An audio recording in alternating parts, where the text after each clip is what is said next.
Good afternoon, everyone. This is the second tutorial about our first reading of the semester on civil procedure about basic principles. In this case, I want to help you a little bit about the activity we have coming up that is called increasing our legal vocabulary.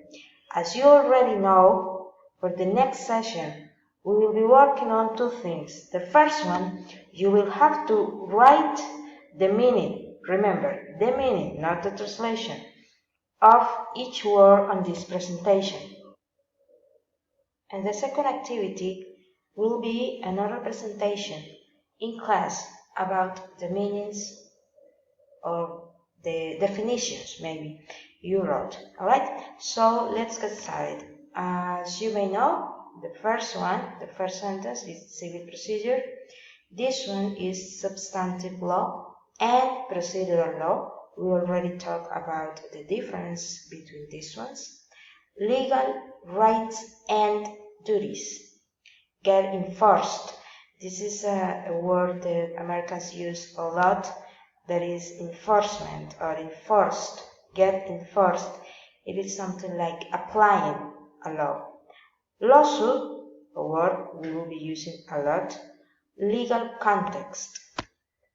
In this case, we have adversary system, parties, arguments and evidence, cross-examine, another word we will be using on during the semester, truth, and due process.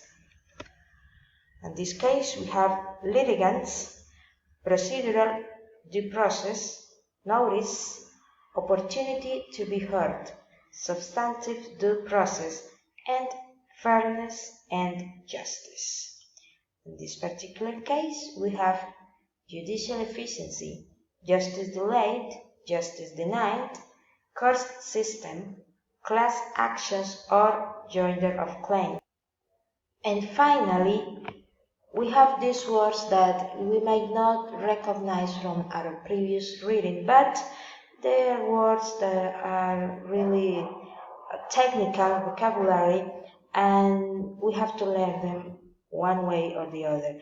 These words are the plaintiff, petitioner, complainant, respondent, defendant, accused, judge, jury, prosecution, defense, trial, hearing, courtroom, filed a complaint, which is actually what we call here like presenting a lawsuit, and finally the word subpoena.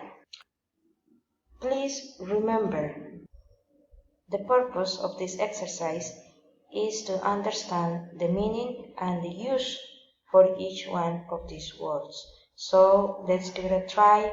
Please try to write the best you can the definition and work on your oral presentation, because some of you will be asking to explain to the class the definitions you wrote. So good luck to everyone, and remember, always believe in yourselves and believe in what you are able to do, because I know and I'm sure that you can do it. So best of luck. See you next class.